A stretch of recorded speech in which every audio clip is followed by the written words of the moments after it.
माझं नाव विनय आहे. हे अत्यंत लाजिरवाणी घटना माझ्यासोबत घडलेली होती, जे ऐकून तुम्हाला नक्कीच आश्चर्य वाटेल. फक्त कथा शेवटपर्यंत ऐका. ट्रेनमध्ये मुलींसोबत होणाऱ्या एका घृणास्पद कामामुळे माझं आयुष्य अगदी बदलून टाकलं होतं. जवळपास रात्रीचे 3 वाजले होते. मी ट्रेनच्या एका साईडला बसलो होतो आणि बसल्या बसल्याच झोपत होतो. अचानक त्या डब्यामध्ये एक गोंधळ सुरू झाला. लोकांचा जोरजोरात ओरडण्याचा आवाज येऊ लागला. मी दचकून जागा झालो. आता माझ्या डोळ्यांवरून झोप देखील गायब झाली होती. मला समजलं की आज देखील एका निरागस मुलीची इज्जत, अब्रू लुटली गेली होती. मी त्या डब्यामध्ये गेलो आणि लोकांची गर्दी बाजूला करत पुढे गेलो. तेव्हा हे पाहून मला खूप मोठा धक्का बसला की समोर एक तरुण मुलगी फाटलेल्या कपड्यांमध्ये बेशुद्ध अवस्थेत पडलेली होती आणि तिच्या आजूबाजूला सर्व प्रवासी जमले होते. मुलीची आई तिच्या जवळ बसून खूप वाईट पद्धतीने रडत होती आणि तिच्या मुलीसोबत वाईट कृत्य करणाऱ्या त्या लोकांना रडून रडून शिव्या, शाप देत होती. मला त्या बाईच्या कमी बुद्धीवर खूपच कीव आली. आपल्या मुलीला त्या अवस्थेत सांभाळण्याऐवजी ती त्या नराधमांना शिव्या, शाप देत होती. मी माझा शर्ट काढला आणि त्या मुलीच्या अंगावर टाकला, जेणेकरून तिचं शरीर झाकलं जाईल आणि जे लोक तिला अगदी निरखून निरखून पाहत होते त्या सगळ्यांच्या नजरेपासून मी त्या मुलीला वाचवू शकेन. या हेतूने त्या मुलीच्या अंगावर शर्ट टाकला. मी शर्ट टाकल्यानंतर त्या मुलीची आई एकदम दचकली आणि मग जोरात ओरडू लागली. त्या मुलीची आई मला बघून जे काही बोलू लागली ते ऐकून माझं मन तिडतिड तुटलं. ती बोलत होती, हेच लोक आरोपी आहेत. हे लोक त्यांच्या खाण्यापिण्यामध्ये नशेचं औषध मिक्स करतात आणि आपल्या मुलींची इज्जत लुटतात. माझ्या त्या सहानुभूतीला, माणुसकीला ती काहीतरी वेगळं समजत होती आणि बोलू लागली की हा आता पकडला जाईल, त्यामुळे हा माझ्या मुलीचं शरीर झाकत आहे, जेणेकरून आरोप त्याच्यावर येऊ नये. मी त्या बाईच्या त्या बोलण्यावर अगदी हैराण होऊन तिला पाहत होतो. इतकंच काय, तर त्या ट्रेनमध्ये असलेले लोक देखील आम्हाला वाईट साईड बोलू लागले. आम्ही त्या ट्रेनमध्ये वस्तू विकणाऱ्या एका साईडला उभे होतो आणि सर्वजण अगदी टेन्शनमध्ये आलो होतो की अचानक सगळा आरोप हे लोक आमच्यावर का लावतात. त्याच वेळेला ट्रेन एका स्टेशनवर थांबली आणि त्या गोंधळामुळे पोलीस ट्रेनमध्ये आले आणि लोकांनी सांगितल्याप्रमाणे ते सगळं प्रकरण आमच्या अंगाशी आलं. आणि मग पोलीस अधिकारी आमचं काही ऐकून न घेता आम्हाला ओरडू लागले आणि बोलू लागले की तुम्ही लोक तुमच्या लायकीच्या बाहेर जाऊन वागत आहात. तुमची कमाई जास्त व्हावी यामुळे तुम्ही हे असं घाणेरडे काम करताय का? जर तुम्हा लोकांना वाटत असेल की तुम्ही सगळ्यांना वेडे बनवाल आणि मुलींसोबत हे असं घाणेरडे काम कराल, तर हा तुमचा खूप मोठा गैरसमज आहे. यापुढे तुमच्यामधला कोणीही ट्रेनमध्ये चढणार नाही. जर तुम्हा लोकांना काही सामान विकायचं असेल तर तुम्ही स्टेशनवर उभं राहून सामान विकत जा. त्या पोलीस अधिकाऱ्याच्या त्या निर्णयामुळे आम्हा सर्वांना खूप मोठा धक्का बसला आणि मग आमचं टेन्शन अजूनच वाढू लागलं. मी त्या मुलीला जी माणुसकी दाखवली त्यामुळे मी स्वतःलाच वाईट साईड बोलू लागलो, कारण ही दुनिया आता भल्या माणसाची राहिलीच नाही. जर आपल्याला कोणी मदत केली असेल तर त्याचे आभार मानण्याऐवजी लोक त्याच्यावरच आरोप लावतात.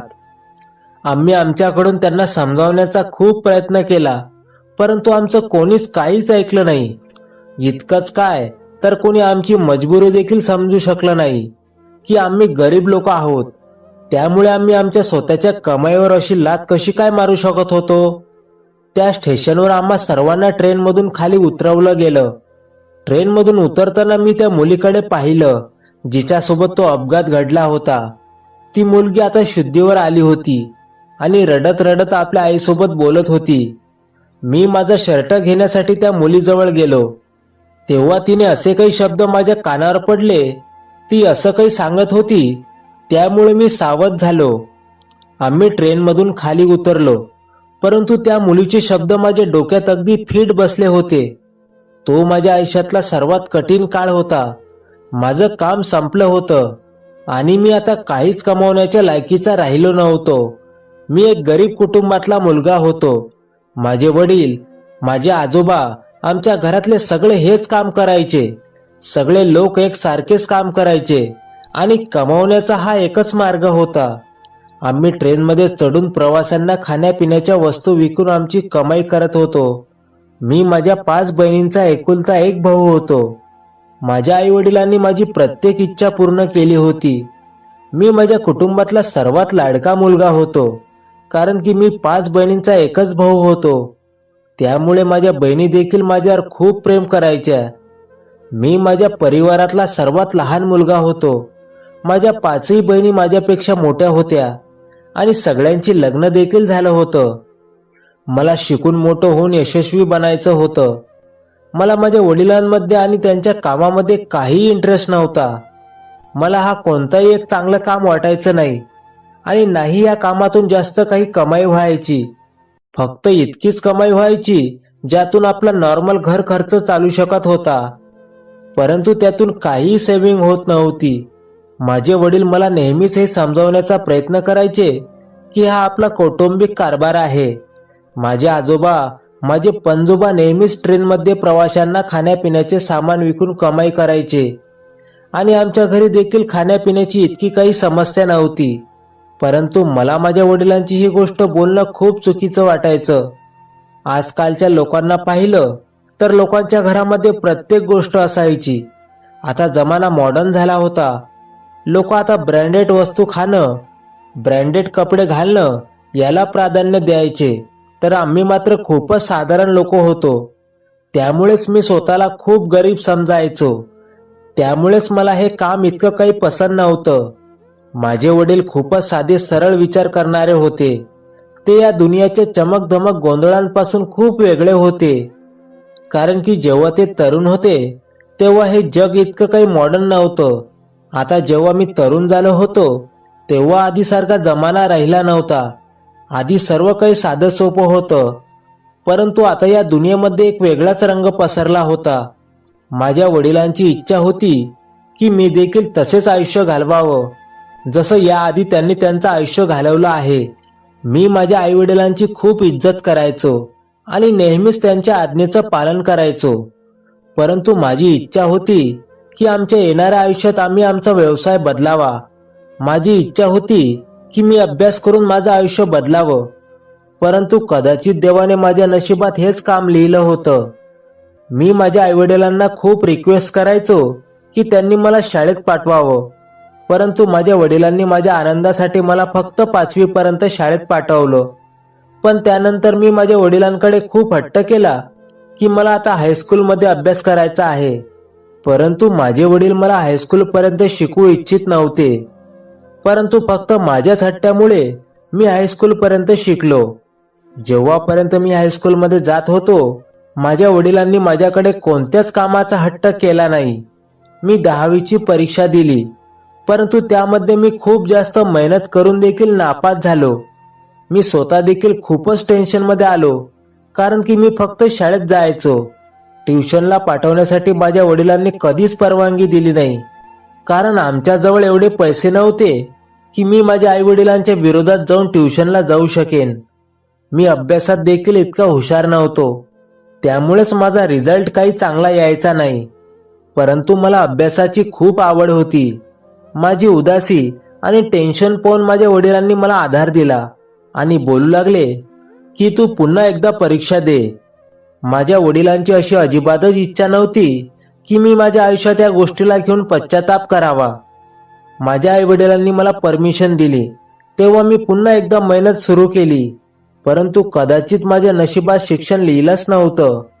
पुढच्या वेळेला जेव्हा मी बोर्ड एक्झाम दिली तेव्हा बोर्ड एक्झामच्या काही दिवसापूर्वी मी माझ्या छतावरून अचानक पाय घसरून खाली पडलो. देवाचे आभार आहेत की त्याने माझं आयुष्य लिहिलं होतं, नाहीतर तो अपघात इतका खतरनाक होता की माझा जीव देखील गेला असता आणि मला आता ठीक होण्यासाठी जवळपास 1-1.5 महिना लागणार होता. डॉक्टरांनी मला पूर्णपणे आराम करायला सांगितलं होतं, त्यामुळे माझी इच्छा असून देखील मी ती परीक्षा देऊ शकलो नाही. त्या अपघातानंतर माझं मन खूपच उदास झालं होतं.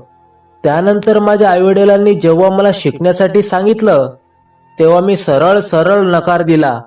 माझे वडील मला शिकवण्यासाठी नकार तर देत होते, परंतु जेव्हा मी हट्ट करायचो तेव्हा ते माझ्या होला हो करायचे, कारण की मी त्यांचा लाडका मुलगा होतो आणि ते माझी प्रत्येक वाईट गोष्ट चांगली समजायचे. आणि मी या हकीकतला ॲक्सेप्ट केलं की माझ्या नशिबात देखील तेच काम आहे जे काम माझे बाबा, माझे आजोबा, माझे पणजोबा करायचे. त्यामुळेच मी कितीही प्रयत्न केला तरी मी आता शिक्षण घेऊ शकत नाही. जर मी माझ्या निर्णयावर ठाम असतो तर कदाचित आज मी शिकलो असतो आणि एके दिवशी यशस्वी देखील झालो असतो. परंतु मी तेव्हा हार मानली होती आणि मी माझ्या वडिलांच्या मेहनतीचा पैसा असा बर्बाद करू इच्छित नव्हतो. जेव्हा मी रिकवर झालो तेव्हा मी माझ्या वडिलांसोबत ट्रेनमध्ये सामान विकायला सुरुवात केली. मला जाणवलं होतं बहुधा जे प्रवासी रात्रीच्या वेळेस प्रवास करतात त्यांना जास्त भूक लागते. मी माझ्या वडिलांनी खरेदी केलेलं सामान विकण्याऐवजी समोसे बनवून विकायला सुरुवात केली आणि माझ्या विचाराप्रमाणे माझं ते काम खूप चांगलं चालू लागलं. मी आता माझ्या नशिबाला चांगलं समजायला सुरुवात केली आणि मग माझ्या कामामध्ये इंटरेस्ट घेऊ लागलो आणि खूप मन लावून माझं काम करत होतो. मी रोज रात्री समोसे बनवून ट्रेनमध्ये चढायचो आणि मग मोठ्या आवाजात समोसे गरम समोसे गरम समोसे असे बोलून ट्रेनमधल्या प्रवाशांना गरमागरम समोसे विकायचो आणि पैसे कमवायचो. माझं घर देखील माझ्या त्या कमाईतून चालत होतं. माझे वडील देखील मला या कामामध्ये इंटरेस्ट घेताना पाहून निर्धास्त झाले. मला आधी वाटायचं की हे काम अजिबातच उपयोगाचं नसेल, परंतु जेव्हा मी स्वतः पैसे कमवू लागलो तेव्हा मला अंदाज आला की मेहनत करून जे काही काम केलं जातं त्यामध्ये कधीही निराशा मिळत नाही. माझ्या वडिलांची कमाई इतकी देखील कमी नव्हती. आम्ही त्याच कमाईतून आमच्या भाड्याच्या घराला स्वतःचं घर केलं. आमचं घर खूप छोटं होतं, परंतु तरी देखील परिस्थिती कशी ना कशी भागवत होतो. माझ्या वडिलांनी माझ्या बहिणीचं लग्न देखील अगदी साध्या पद्धतीने केलं होतं आणि आम्ही अगदी शांततेत आमचं आयुष्य घालवत होतो. माझ्या 5ही बहिणी त्यांच्या सासरी खूप खुश होत्या. असंच ट्रेनचा मोठमोठा प्रवास करून आमची कमाई चांगली व्हायची. मी साफसफाईची खूप काळजी घ्यायचो आणि माझे समोसे देखील खूप टेस्टी बनवायचो. आता माझं घर मी बनवलेल्या समोस्यांची विक्री करून चालत होतं. पण कधीकधी देव त्याच्या भक्तांची परीक्षा घेतो आणि त्यांच्या संयमाची परीक्षा घेतो. माझ्यासोबत देखील असंच झालं. जेव्हा मी माझ्या कमाईमुळे खुश होऊ लागलो तेव्हा माझं काम बंद झालं आणि अचानक ट्रेनमध्ये हे असे अपघात होऊ लागले की त्यामुळे सगळे प्रवासी घाबरू लागले आणि ट्रेनमध्ये प्रवास करणाऱ्यांची संख्या कमी होऊ लागली. मला पहिले तर समजत नव्हतं, परंतु जेव्हा आमची परिस्थिती वाईट होत गेली तेव्हा मला अंदाज आला होता की आता पुढे काय होणार आहे आणि त्यामुळेच माझं मन खूप उदास झालं होतं.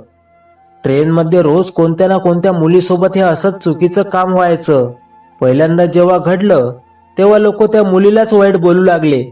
काही लोक बोलू लागले की ती मुलगी सारखं सारखं वॉशरूमकडे जात होती आणि त्याच मुलीने कोणत्या तरी प्रवाशाला इशारा केला असेल आणि मग त्याने तिच्यासोबत हे असं काही कृत्य केलं असेल. लोकांनी त्या मुलीला कॅरेक्टरलेस सिद्ध केलं. माहित नाही ती कोण मुलगी होती, माहित नाही ती मुलगी कशी होती आणि कशी नाही. त्याबद्दल तर मी तुम्हाला सांगू शकत नाही, कारण की तो पहिला अपघात होता. परंतु मी त्या मुलीला पाहून हैराण झालो, कारण की ती खूप वाईट पद्धतीने रडत होती आणि खूप घाबरली होती. माझं मन मानत नव्हतं की ती मुलगी अपराधी आहे, कारण की मी देखील पाहिलं होतं. ट्रेनमध्ये प्रवास करणाऱ्या हजारो लोकांना पाहत होतो. ट्रेनमध्ये वेगवेगळ्या प्रकारचे लोक प्रवास करायचे. सभ्य आणि कॅरेक्टरलेस मुलींचे एक्सप्रेशन, हावभाव कसे असायचे हे मला चांगलंच माहीत होतं. आणि त्यातही जर हे सर्व त्या मुलीच्या मर्जीने झालं असतं तर तिने इतका हंगामा केला नसता किंवा तिला तो हंगामा करण्याची गरज नव्हती.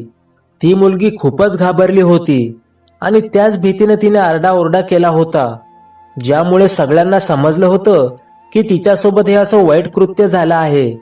परंतु सर्व आरोप त्या मुलीवरच लावला गेला. परंतु काही समजदार लोक त्या ट्रेनमध्ये हजर होते. त्या लोकांनी वाईट पुरुषांनाच खडे बोल सुनावले, परंतु त्या गोष्टीने कोणाला काही फरक पडत नव्हता.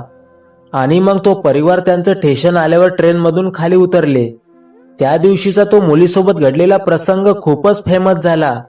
मला त्या मुलीबद्दल खूप वाईट वाटत होतं, परंतु मी काहीही करू शकत नव्हतो. मला वाटलं की ही गोष्ट काही वेळानंतर सगळे विसरून जातील, परंतु पुढच्या रात्री ट्रेनमध्ये पुन्हा तोच अपघात घडला आणि या वेळेला त्या मुलीने काहीच गोंधळ घातला नाही. कारण तेव्हा तर त्या मुलीची अवस्था पाहून ट्रेनमध्ये उपस्थित असलेल्या एका प्रवाशानेच गोंधळ घातला. त्या मुलीची अवस्था खूपच सिरियस झाली होती.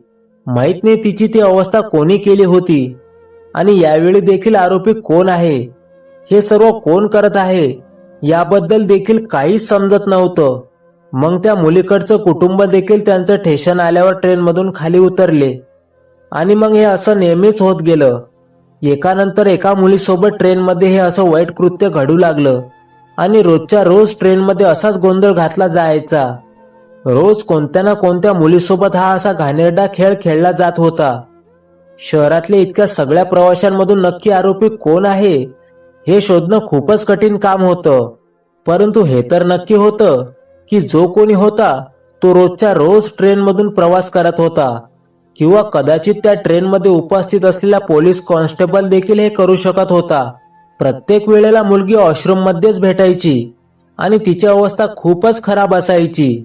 आणि आता सततच्या अपघातानंतर प्रवाशांनी पोलिसांना यावर काहीतरी ऍक्शन घ्यायला सांगितली.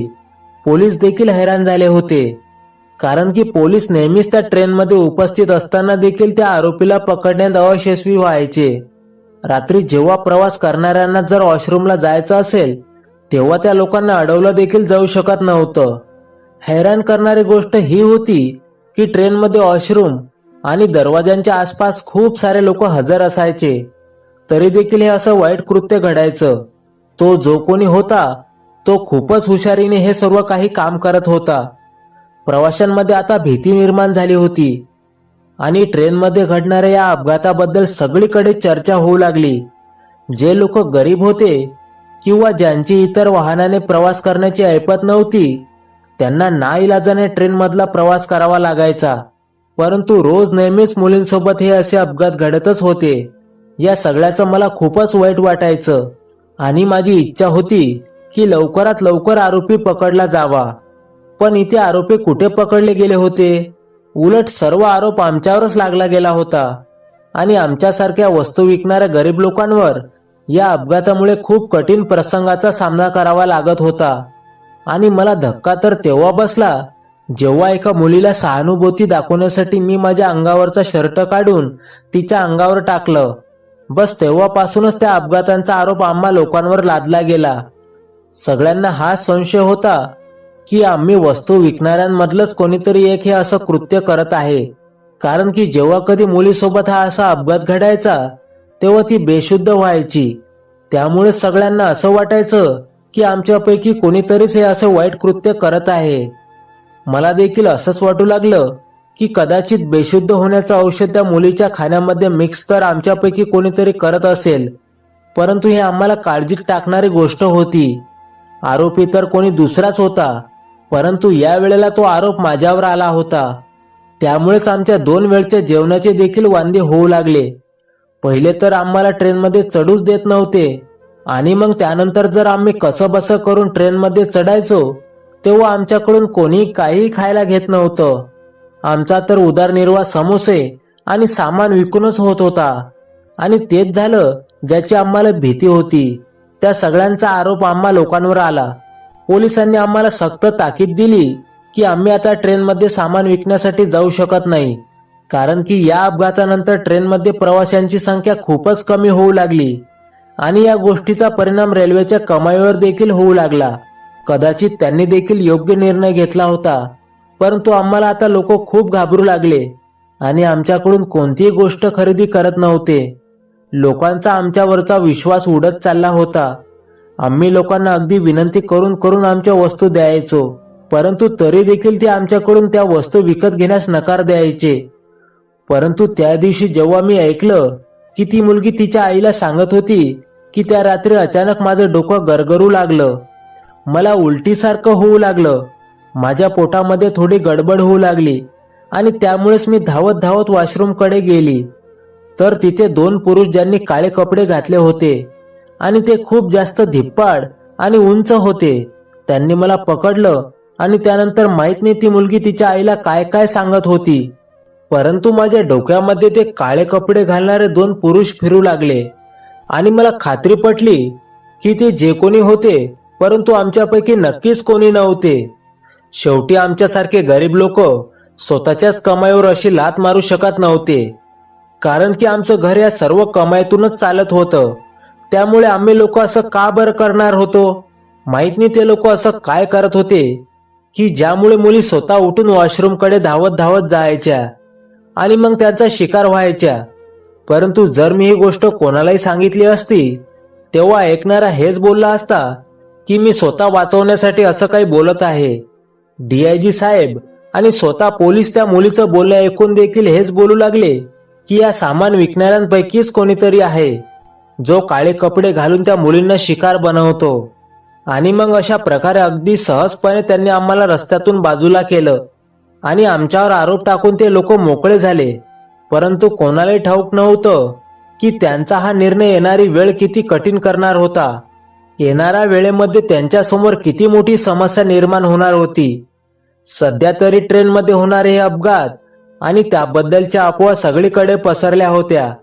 लोक स्वतःच्या तरुण मुलींना प्रवासात नेण्यासाठी घाबरू लागले आणि त्यामध्ये नाव आमचंच आलं होतं की आम्ही लोक जे खाण्यापिण्याचे वस्तू विकतात ते सर्व हे करत आहेत.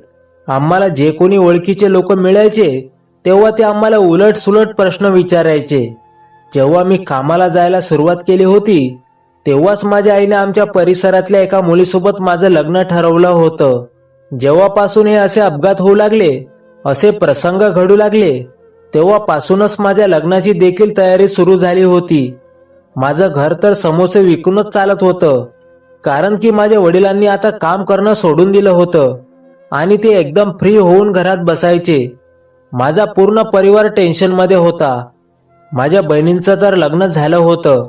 माझ्या 4ही बहिणी दुसऱ्या शहरात राहत होत्या, तर एक बहीण आमच्या शहरात राहत होती. आता माझ्या आईवडिलांची तब्येत देखील खराब होऊ लागली. माझी आई देखील नेहमीच आजारी असायची आणि तिची औषध नेहमीच चालू असायची.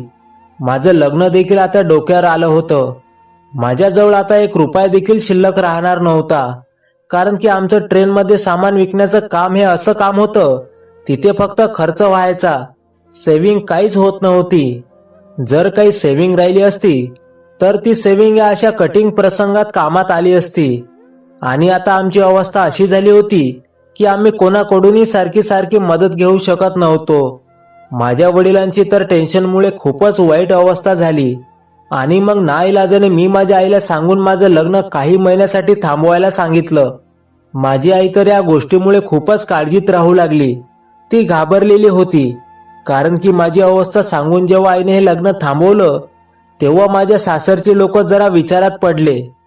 माझ्या सासऱ्याने तर दबक्या आवाजात हे देखील सांगितलं की कदाचित याला आता परत कुठेच काम मिळणार नाही. खरं तर हे होतं की जेव्हापासून माझ्या सासरच्या लोकांनी त्या सगळ्या अफवा ऐकल्या होत्या तेव्हापासूनच ते लोक विचारात पडले होते. मुलीकडच्या लोकांचं असं म्हणणं होतं की त्यांच्या मुलीसाठी माझ्यासारखा मुलगा योग्य नाही. ते लोक मला असा मुलगा समजत होते की ज्याचं कॅरेक्टर चांगलं नाही. माझ्या आईला भीती वाटू लागली की हे नातं तुटणार तर नाही ना, आणि मला याची काळजी होती की आता माझं घर कसं चालणार. मी आता माझ्या जवळ जे पैसे शिल्लक राहिले होते त्यातून समोसे विकून दवाखान्याच्या बाहेर आणि शाळेच्या बाहेर विकायला सुरुवात केली. मला वाटू लागलं की हे सर्व केल्यामुळे माझी अडचण दूर होईल, सगळं काही ठीक होईल. परंतु ते खूपच कठीण काम होतं आणि सुरुवातीला तर मला कुठेच उभं राहायला जागा दिली जात नव्हती. मी जिथे कुठे उभा राहायचो लोक मला तिथून हाकलायचे आणि जेव्हा मला एका शाळेच्या बाहेर उभं राहायला जागा मिळाली तेव्हा शाळेतल्या लोकांनी माझ्या समोस्यांना इतकं काही प्राधान्य दिलं नाही. मला शक्य असलेले सर्व प्रयत्न करून पाहिले, परंतु रोजच्या रोज माझे समोसे फुकट जायचे. मग ते उरलेले समोसे घरी घेऊन जायचो आणि मग त्यांना असंच गरिबांमध्ये वाटून टाकायचो. मला माझ्या नशिबावर खूप रडू येत होतं.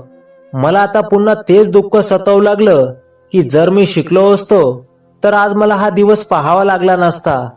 ट्रेनमध्ये वर्षानुवर्ष चालणारा आमचा व्यवसाय अचानक बंद पडला होता, कदाचित माझं नशीबच वाईट होतं की मला कुठेच काम मिळत नव्हतं. मी ठिकठिकाणी नोकरी शोधण्याचा प्रयत्न देखील केला, परंतु कुठेही मला नोकरी देखील मिळत नव्हती. कारण की नोकरी करण्यासाठी कोणत्या तरी ओळखीची गरज होती. माझे वडील आणि माझं पूर्ण कुटुंब ट्रेनमध्येच काम करत होतं, त्यामुळे आमची जास्त कोणाशी ओळख देखील नव्हती. घरामध्ये आता उपाशी राहण्याची वेळ आली. माझ्या सासरच्या लोकांनी देखील लग्न तोडून टाकलं आणि त्यांनी त्यांच्या मुलीचं लग्न दुसऱ्या ठिकाणी लावून दिलं. माझे आई वडील एका कोपऱ्यात बसून स्वतःला दोष देऊ लागले. त्यांना आता पश्चाताप होऊ लागला की जर त्यांनी मला शिकवण्याऐवजी या ट्रेनच्या कामामध्ये लावलं होतं, ज्यामुळे आपल्यावर आज ही वेळ आली होती. आता मी माझ्या त्या अवस्थेमुळे अगदी थकून गेलो होतो. एके रात्री मी देवाकडे हात जोडून प्रार्थना करू लागलो की देवा, माझं आयुष्य सोपं कर. माझी अशी इच्छा होती की ट्रेनमध्ये जो कोणी हे वाईट कृत्य करत आहे तो आरोपी पकडला जावा, कारण की या सगळ्यामुळे मी देखील एक कॅरेक्टर लेस आहे अशी चर्चा सर्वत्र होऊ लागली. सर्वजण माझ्या इज्जतीवर बोट दाखवू लागले. माझं लग्न मोडण्याचं मला जास्त दुःख होतं, कारण की माझं ते लग्न त्या ट्रेनमध्ये घडलेल्या प्रसंगामुळेच मोडलं होतं, ज्यामध्ये माझं लांब लांबपर्यंत काहीही संबंध नव्हता. माझ्या सासरच्या लोकांनी आमच्या पूर्ण परिसरात चौकशी केली, तेव्हा सगळ्यांचं हेच म्हणणं होतं की तुम्ही असंच कोणावरही विश्वास ठेवू नका. मी माझ्या पूर्ण परिवाराचा लाडका होतो. मला माझ्या आई वडिलांनी चांगले संस्कार दिले होते आणि नेहमीच मुलींची इज्जत करायला शिकवली होती. तसंही इज्जत फक्त मुलींचीच नसते, तर जो मुलगा संस्कारी असतो त्याला देखील त्याच्या कॅरेक्टरची आणि इज्जतीची पर्वा असते. आणि माझी आता हीच इच्छा होती की आमच्यासारख्या वस्तू विकणाऱ्यांचं नाव त्या आरोपींच्या लिस्टमधून काढलं जावं, जेणेकरून लोकांना समजू शकेल की आमच्यासारख्या गरीब लोकांचा त्या प्रसंगामध्ये, त्या अपघातांमध्ये काही दोष नाही. मी पूर्ण रात्रभर देवाच्या समोर रडून रडून प्रार्थना केली की त्याने काहीतरी चमत्कार करावा आणि सर्व सत्यता समोर यावी. आणि जेव्हा मी सकाळी उठलो तेव्हा मी मोबाईलवर एक बातमी पाहिली. त्या बातमीने तर माझ्या पायाखालची जमीनच सरकून गेली. बातमीमध्ये असं दाखवलं गेलं होतं की खूप आधीपासून ट्रेनमध्ये मुलींची इज्जत लुटली जात होती आणि त्याचा आरोप ट्रेनमध्ये सामान विकणाऱ्या लोकांवर लावला गेला होता. पोलिसांनी आणि रेल्वे स्टाफने सामान विकणाऱ्या सर्वांना ट्रेनमधून बाहेर हाकललं होतं, जेणेकरून त्यांच्याकडून ती केस तिथेच बंद होईल. परंतु काही दिवस गेल्यानंतर पुन्हा एकदा तोच प्रसंग घडला. याच्या आधी तर मुलींची इज्जत खराब करून तिला सोडून दिलं जात होतं, परंतु आता तर त्या मुली गायब होऊ लागल्या. सुरुवातीला तर प्रवाशांना ही गोष्ट समजत नव्हती, कारण की त्यांनी सुरुवातीला तर मुली अशा गायब झाल्या म्हणजे कदाचित त्या पळून गेल्या असतील किंवा त्या रस्ता विसरल्या असतील असं त्यांना वाटू लागलं. परंतु जेव्हा हे आता रोजच्या रोज घडू लागलं तेव्हा लोकांना समजलं की याआधी मुलींची फक्त इज्जत लुटली जात होती. आता तर ते आरोपी रातोरात त्या मुलींना किडनॅप देखील करू लागले. आता आम्हा वस्तू विकणाऱ्यांचं नाव आरोपींच्या लिस्टमधून बाहेर आलं होतं. आम्ही लोक निर्दोष सिद्ध झालो होतो.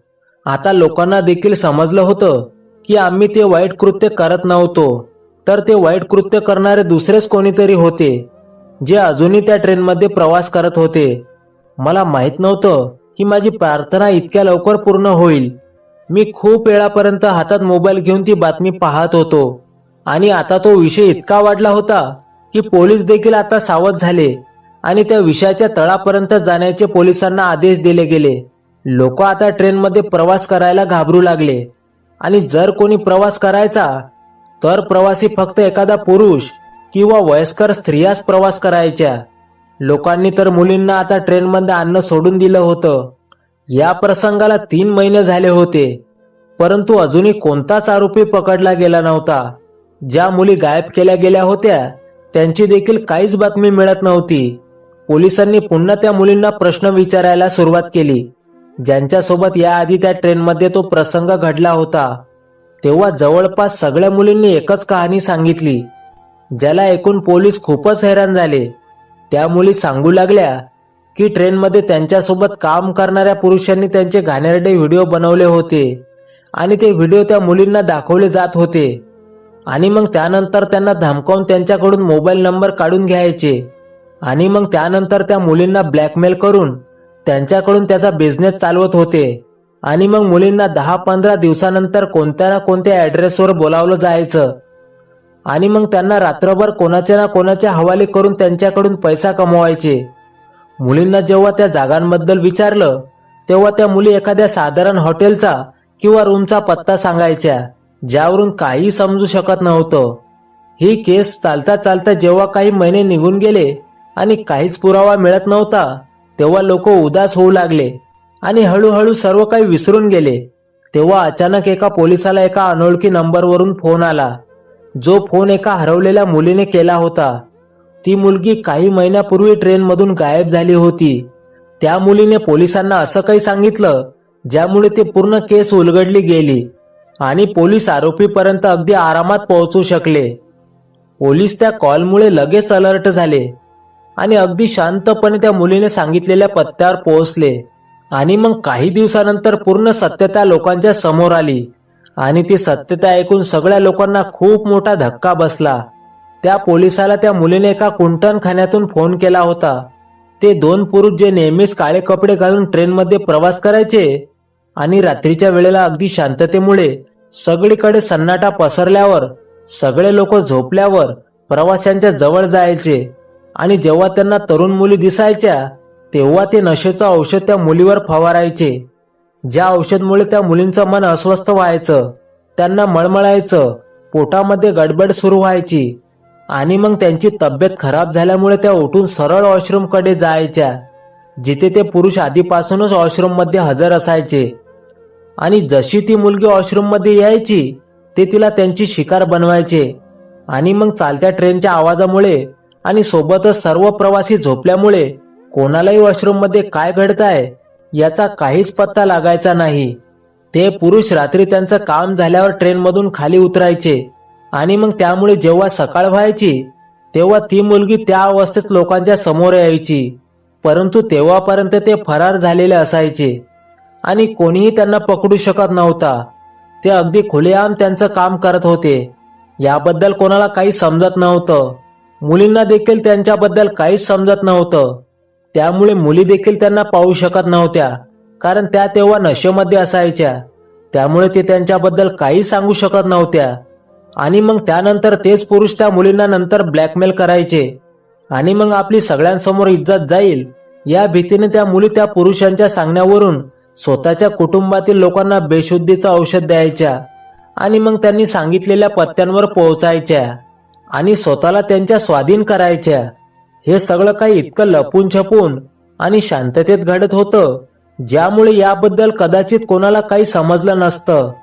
परंतु जेव्हा ही खबर सगळीकडे पसरली आणि पोलिसांना मदत करण्याच्या हेतूने त्या मुलीने पोलिसांना हे सर्व काही सांगितलं आणि मग पोलीस देखील त्या मुलींना सांगितलेल्या पत्त्यावर पोहोचले आणि मग छापा मारला आणि तो कुंटणखाना चालवणाऱ्या सर्व पुरुषांना, स्त्रियांना स्वतःच्या ताब्यात घेतलं जे या कृत्यामध्ये सामील होते.